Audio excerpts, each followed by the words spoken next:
It ended up being a 1-0 defeat for the Republic of Ireland in their opening game at the Women's World Cup this morning in Sydney. That second half penalty, the difference between the sides. But Ireland ended the game perhaps the strongest of the two and can have confidence that they can indeed get out of Group B and into the knockout phase. The Women's World Cup show on off the ball with Sure 72-hour non-stop protection tested to the limits. Sure, it won't let you down. Delighted to say Kathleen McNamee and Gavin Cooney join us to discuss the game. Kathleen is there indeed at Stadium Australia. You've been down obviously speaking to the players. I don't know if you've heard from Vera Powell yet as we talked to you here, Kathleen, but what's the general mood within the Ireland camp after that defeat? Yeah, I didn't get a chance to chat to Vera because she was talking at the same time as the players were available, but there was mixed emotions with the players. I mean, some of them were obviously upset, and Marissa Shiva walked by. She didn't talk to media, but she was clearly had been quite upset. At the end of the game, chatted to people like Louise Quinn, were kind of more reflective. Same with Lucy Quinn as well. I think the team recognised that they did a really good job for the majority of the game, and it was just that one mistake that kind of sank them in the end. They were all delighted with the turnout. None of them said that they were particularly fazed either by the massive crowd and the massive amounts of attention. They seemed to handle all that side of things quite well. So yeah, I think it's weird. Like, there's definitely a sadness and an awareness from them that they left something on the pitch, but also a positivity that if they can build off this performance, that they might actually be able to get another result or two. It seems to be an awareness that perhaps Australia, on paper, certainly going into this game, we would have taken a point as being absolutely fantastic. It now feels as if it is a point dropped because the second half and the change in impetus, I guess, that came along with the substitution showed that there was something to be taken from this game. Yeah, definitely. I mean, I was one of the pessimists coming into this game saying that we were going to lose 3-1, and then I did a hit on Lunchtime Live with Andrea Gillen at halftime, and I was like, oh, actually maybe 1-1. I'm going to change my assessment, and that's very much how it felt. And I think you look at those last 5 minutes in particular, like the Louise Quinn header that just went wide and the couple of other opportunities we were so close to getting a result. And I think what will frustrate this team is that it wasn't a moment of brilliance by Australia. It was another individual mistake by us, which continually is the thing that trips us up, which is really, really frustrating and something that we've worked so hard to eke out of our game, but it just keeps happening. So I don't really know what Vera can do in the long term in terms of making sure it happens less and less, because we need to stop these moments of madness in these big games. Gavin, you were watching it remotely like the rest of us. What were your thoughts on it?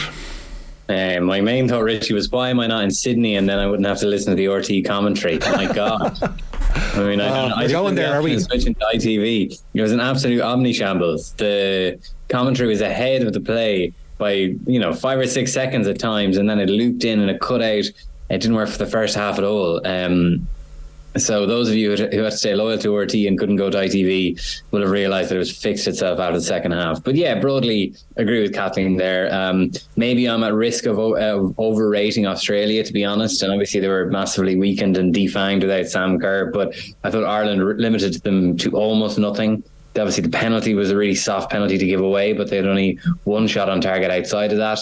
And Ireland made it a game in narrow margins, as they often do, and just lacked that little bit of quality and conviction in the penalty area to earn a draw that I think they probably deserved. I think you'd have to be very, very uncharitable to say that they didn't really deserve a draw in the end. And look, if you offered me 1-0 in the 95th minute and the ball breaks to Katie McCabe in the box on her left foot, you're thinking, I'd have bitten your hand off, Richie. But sadly, McCabe just couldn't get the right kind of connection on it, and a potential point went a begging. But, it was a defeat, but I think we're all still feeling pretty positive ahead of the Canada game next week. Yeah, I think this is next to a 1-1, which is the national result, of course. A spirited 1-0 loss is probably next to the 1-1. And like Kathleen, as you mentioned there, that chance breaking to Katie McCabe towards the end of the game, her game itself was a mixed bag, and there are those who would point out that she was, I don't know, overly keyed up for a lot of this morning's game. Katie McCabe was overly. Yeah. There was several points during the game where I was she is going to get herself sent off. Her and Hayley Raso in particular were going in, and there was a couple of replays where like Katie was very clearly going in like studs on people's feet and not holding back. And I actually think the Denise O'Sullivan yellow card probably wasn't a yellow card, but I think the referee was getting really frustrated with Katie McCabe, and then just Denise fouled her at the wrong time and ended up getting the yellow card. I think, I mean, it's one of the things we love about Katie McCabe, and it's one of the things that makes her such a brilliant player is that she does go all in. Now, the difference is when she plays with Arsenal is that there tends to be more players running in there and kind of saying to her, you know, we need to chill the jets a little bit here. Let's take that energy and refocus it. Whereas there's less players, I think, that can do that on the Irish team. Denise O'Sullivan and Louise Quinn are probably the top players. So, yeah, like, I mean, I saw a couple of the players walking through the mix zone, and there was practically everyone had some sort of ice pack strapped to some part of their body. So it was a very, very physical game, and the Aussies were by no means innocent in it either. Hayley Raso in particular went in on Katie a couple of times. Gorey as well was really hacking at the players. I chatting to Louise Quinn, she had an absolutely massive shiner on her face after a collision of heads, which was just an accidental one in fairness. But yeah, they were kind of masters of the dark arts. I wasn't expecting it from them. The amount of time wasting for the last like 20-30 minutes from Australia was absolutely criminal, and the referee, I should have added A, more time, and B, definitely yellow carded at least two of them for the amount of like lying around and even the length of time it took them to take, say, like a free kick, or the length of time it would take them to take a goal kick. It was really, really frustrating to watch, and the Irish crowd in particular were getting very angry about it. It's understandable to a degree, though, as well, Gavin. You think about what we saw from New Zealand, particularly in the opening game, and the circumstances, I appreciate, are different in terms of the level of abilities of the teams. But when you're playing in the opening match of a World Cup, as we've seen countless times, men's or women's, don't lose is the one thing that you don't want to do when you're going out there in your first game. Yeah, and that's regrettably the situation Ireland now find themselves in. So the hope now is obviously Australia go on and win all of the remaining games and turn second into a fight between Ireland, Canada and obviously Nigeria. So that is sadly the fate that befell Ireland. Australia were probably a bit nervous. We wondered how Ireland would deal with the occasion, because they dealt with it a lot better than Australia. And that makes sense. Ireland, there's obviously pressure on them, and they're not used to playing in front of that kind of crowd, but neither are Australia. There's a lot more pressure on them. And then they had to deal with Sam. Well, I suppose they knew last night that Sam Kerr wasn't going to play, but they still had to deal with that at the, relatively speaking, in the 11th hour. The physicality that Ireland brought to, I thought, was really good. You could see the Australian manager was kind of raving and waving his arms like King Lear and the Heats down the sideline, very angry at Ireland's physicality. And the other thing it kind of left you asking, it's just like, I mean, what were the Colombians after two violent? I had so many people tweeting me that.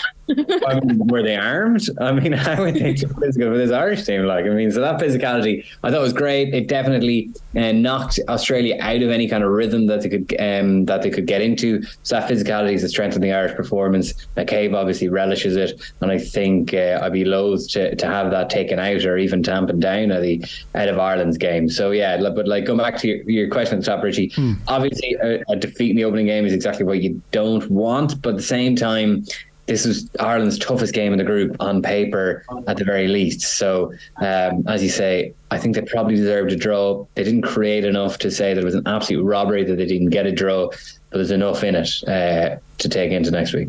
We have to point out the use of the substitutes, because it's something that, as Vera has come under criticism for in the past, she took 18 minutes into the second half before she made a change. It was just after the hour when Lucy Quinn and Abbie Larkin came on for Marissa Sheva there and Sinead Farrelly, and Abbie Larkin in particular made a huge amount of difference just in terms of the ability to have somebody else in the final third to try and create something there, Kathleen.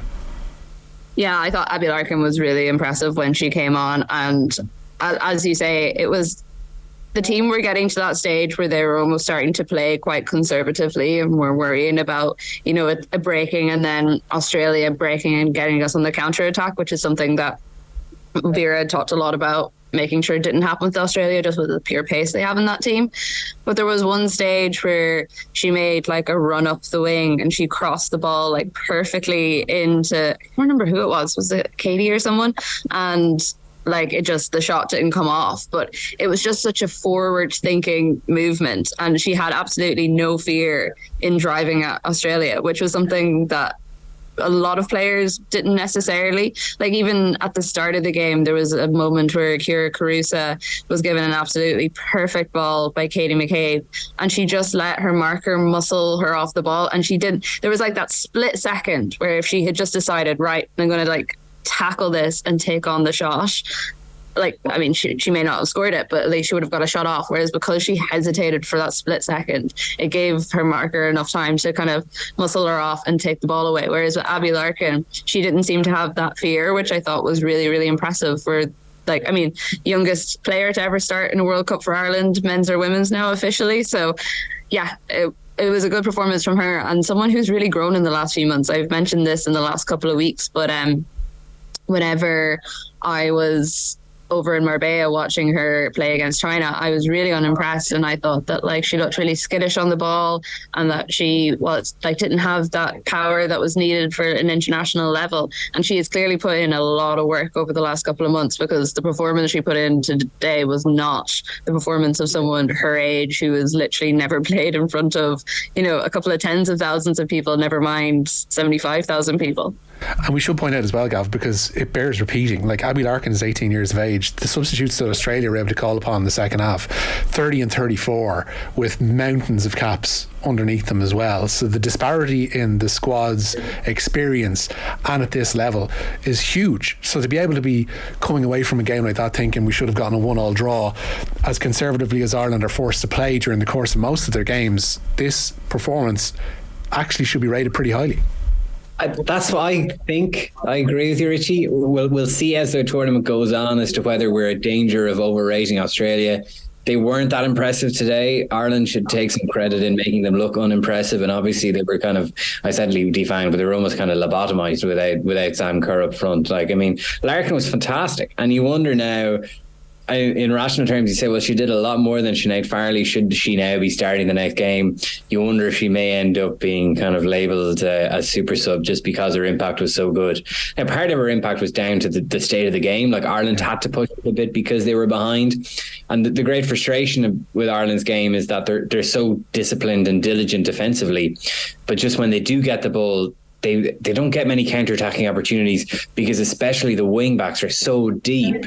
There's so much ground to cover. There was a moment in the first half when Shiva got the ball, really good position, and then it kind of advanced quite slowly to allow people to get around her, and McCabe was charging up the left flank, but she seemed to have to charge up the full distance of the left flank, and then Shiva ended up playing this kind of lame ball inside for Cruz that didn't get there, and McCabe looked absolutely furious that her lung-busting run up the left wing wasn't rewarded with a pass. So the game state definitely did change things, but Larkin's touch was a good bit better than some of the players, even those who had started. Like, I mean, Denise's touch was a little bit off, I thought, at times in that game. I wonder, is that a legacy of her not getting full week of training going into this after the Farrago against Colombia last week? So Larkin was really impressive, and the Sinead Farrelly thing is interesting, isn't it? Because she's clearly got a lot of technical ability as Sinead Farrelly. You'll see it from won a challenge by the corner flag in the first half, and a lovely neat little back heel to get her out of trouble. But you wonder, is that skill set kind of wasted, or at least in the position she's in, kind of wasted in the Irish team as it is? Like, I mean, do we, like, in a kind of like the top right hand corner of a box midfield, do Ireland really need kind of tidy technique with Sinead Farrelly to get out of small spaces, when in reality the more dynamic and athletic Abbie Larkin is maybe more suited to that kind of role, as Larkin showed off the bench today. And the thing about it is, Kathleen, is as impressive as Larkin was off the bench, and Lucy Quinn as well, her influence in the second half shouldn't be underestimated either. Vera Pauw is pretty entrenched in her ways, so there's not necessarily going to be all that much elbow room for change heading into that Canada game. No, she is pretty entrenched, but I do wonder after today, because of the appearances that certain players made and maybe the mistakes that other players made, will there be some changes? Just like what Gavin was saying there, I actually think that like Sinead Farrelly was massively important for us today, in the sense that Tony Gustafsson said yesterday that they knew what area they were going to target, and it was very, very obvious from the off that they were targeting Heather Payne. And like, Heather got herself in a couple of really tricky situations, and it was Sinead Farrelly constantly who was helping her get out of them. I mean, you talk about that back heel, that was like such a moment of brilliance. There was like a little ooh around the stadium whenever she did it. But there was just other things, like the way she dictates the shape and the positioning of a lot of players around her is so impressive from Farrelly. And I think like what Abbie Larkin brought when she came on was definitely what we needed at the time. But I also wouldn't be writing off like what she did, because like she was the one player that I was consistently saying to people around me, she is playing really, really well, and she is keeping us in this game, especially in those first few 15, 20 minutes when we looked a little bit shaky. So like, I don't know, maybe there's a world or a system where we are able to utilize both of those players in the way that will actually benefit us on the pitch at the same time. But yeah, I also think like that we were crying out for someone who could come on and score goals. And I don't know if anyone's ever heard her name, but there is a certain player on our bench who was very good at coming on and scoring goals when we need them the most. Because that's the thing, like you had Abbie, like we put Louise Quinn up front for the last like 5 minutes to score. Like we're not in a position anymore where that should be a necessity. We should be kind of thinking outside the box a little bit. And you know, I was watching Amber Barrett had her bib on and off a couple of times whenever she was down training, and I was like, is she going to come on? Is she not going to come on? So I definitely think there's definitely talking points there, and there's players who have put their hand up, but as you say, Vera is very strict. Well, that change, Gav, did seem to be a little bit odd at 3 minutes from the end when Izzy Atkinson was the one to come on for Ciara Caruso, when, as Kathleen mentioned there, Amber Barrett's ready and waiting to come on, has a record of coming off the bench and scoring pretty important goals. Like sticking your centre half up top to try and get something flicked on is very much a character of a game where you're like, it's the third game in the group and you really need to get a win to get out of it. This is a case of you needed somebody with a bit of 18-yard box and out, and Amber Barrett seemed to be the person to do that, and she was left on the bench. Yeah, it does strike you as a slightly inelegant game plan, isn't it, to put Louise Quinn up front for the last few minutes. What I would say is that I don't think it's necessarily an act of desperation. Like, it is a game plan. Like, Ireland did go to a back four to put Quinn up front there. So that's something, and like we've seen it happen multiple times now. So it's clearly something that they work on. But like Amber Barrett now, we're very close to Wes Houlihan territory, I feel, already. Given her importance in getting us the World Cup, given how seemingly it was a close run thing for her getting into the World Cup squad at all. I know there are people crying out for her to come on. I can maybe understand why she didn't come on in the last few minutes, just because of kind of, again, the state of the game. Like, I mean, Australia are going to pack their penalty area. They're going to be happy at 1-0. And is Amber Barrett at her best in those kind of packed penalty areas with not a whole lot of room for a manoeuvre? Not necessarily. Like, I mean, her kind of archetypal goal was the one that was scored against Scotland. So I would be less exercised by Amber Barrett not coming off the bench than I would be Amber Barrett not starting. I really think that she has proven that she offers more than Ciara Caruso, who again kind of really, it's a really tough gig in all fairness, but didn't do a whole lot, and there was that moment in the first half, and Kathleen's alluded to it. McCabe flights this lovely 4-iron over the top of the Australia defence for Caruso to run onto, and she either doesn't have the pace or just doesn't have the conviction to get onto it, and she's muscled off the ball, and you're just thinking Amber Barrett in Glasgow, like she runs onto that ball. And ironically, Ireland's Leanne Kiernan's is not at the World Cup, so maybe Barrett is the best player Ireland have at exposing space behind a defence, and that space is generally there from minute one in games for Ireland because they sit so deep. So I can maybe understand why Barrett didn't come off the bench, but I definitely think that she would have been a contender to start. Kathleen, Vera would always point towards Ciara Caruso's ability to hold up the ball, and we've seen countless examples of it in the past as well, where she's able to hold it up notionally and bring others into the play, and that's what she's looking for with the centre forward role as Vera Pauw has defined it, and what she sees a centre forward bring to her outlook on the game, rather than it just being a case of a striker that gets goals. She wants somebody who can actually aid those players around her, and I guess that's going to be her defence in picking Caruso over Amber Barrett. Boy, how do you see it? Yeah, like I've always been a massive fan and someone who kind of talks about Carusa. I think she should have been given an opportunity before this. Like I said for a long time, whenever Heather Payne was playing in that role, that, you know, she should have been there, and because it would have suited her a lot better, especially when you look at what she did at Coj.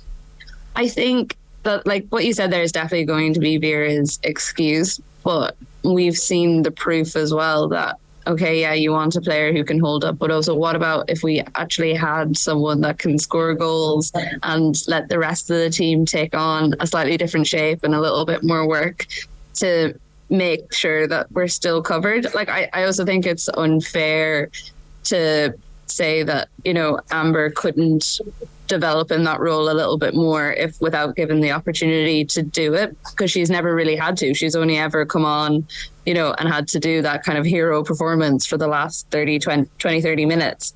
And we've seen with Vera over the last couple of months that as sticky as she is, she's been happy enough to change up her system so that it suits the likes of Farrelly and Shiva. So if we have someone on the team with a proven goal scoring record who's done it for all of us in the big moments, I don't really understand why there's not an opportunity there for a player like that to try. And maybe she'll say, like, Barrett hasn't played all that much this season, but I think, like, she's shown her worth in the last couple of games, so I think she's definitely worth a shout. And the thing about it is, as well, she'll probably say as well that she's not looking for players to develop in the group stages of a World Cup. She wants people that she knows can perform certain roles, and that's, I guess, the defence that we're going to have to put up with. Gav, do you see many changes or any changes going into that Canada game? It's hard to know, isn't it? I mean, I don't think, obviously a tough day for Marissa Shiva. She was very emotional and well, she was crying on the bench after she was subbed off after she's conceded that penalty. Just briefly on the penalty, actually, it was obviously a clumsy foul. It was a penalty. It was a venial sin, but there wasn't any mitigation against it. It's definitely a penalty.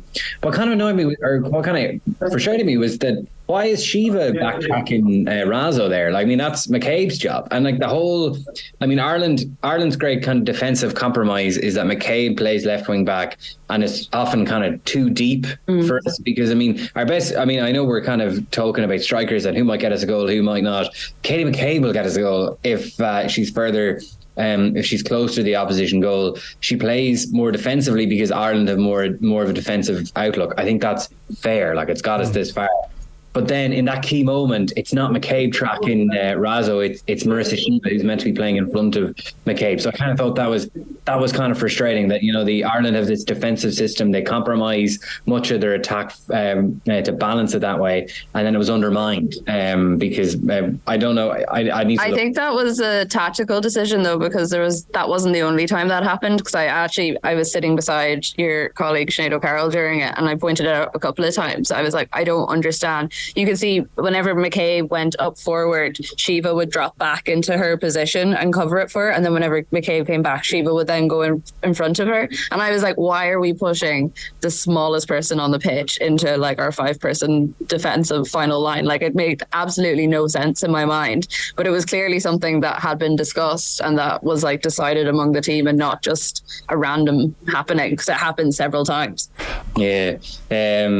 It obviously, you know, it didn't work out obviously in that moment. Like, Shiva could have done better, but I know, look, it's one tiny isolated moment in a very dynamic game, and that was a very intense, physical, very fast game. Like, so, you know, maybe we can be guilty of zoning in on these things too much and being overcritical. But I found that kind of frustrating. If you're gonna end up in these moments anyway, why not let McCabe roam a bit more? Sorry, there was a massive tangent, Richie. To go back to your earlier question, that's absolutely fine. I don't know. I don't think that there should be many changes, to be honest. Like, I mean, the back three were really good. Heather Payne was really good. McCabe will obviously play again. Denise O'Sullivan will be better against Canada. So I think maybe someone in place of Shiva, maybe Larkin can play that side. Kathleen makes a very compelling argument as to why Sinead Farrelly should be retained to play at least the first hour of the Canada game. So maybe there'll be a change there, but this is the first team. Like, I mean, this was picked weeks ago. This is what started against France. As far as I know, the first team flew over to Australia a day before the rest of the team, if I'm right, Kathleen. Be able to correct me. Yeah, that's right. there's very clear, the demarcations are very clear there. So maybe Larkin is forced away into the team, but I just think often when you make that kind of impact off the bench, a manager likes to think, you'll make that impact off the bench for me again. And we still don't know what necessarily to expect from Canada in this second game, because we still have to wait until the early hours of tomorrow morning to get a look at them, Kathleen. Yeah, exactly. It's funny, even because I spent a lot of time, I'm sorry, I have a little notice coming over here in case you guys can hear it as well. Because I've been so focused on Ireland all day, I actually just forgot that the other match was happening and that there is another match that we have to pay attention to in the morning. I'm so curious to see how the other two teams turn up, because they've had such a weird run into this tournament, and we have had so few opportunities to actually see them in any sort of warm-up games, because they haven't just, like, their federations have been terrible at organising them for them. So yeah, it's going to be a really, really interesting affair between the two. On the opening game as well, Gav, I don't know how much you saw of it, but it was an interesting occasion to see New Zealand rock Norway the way they did.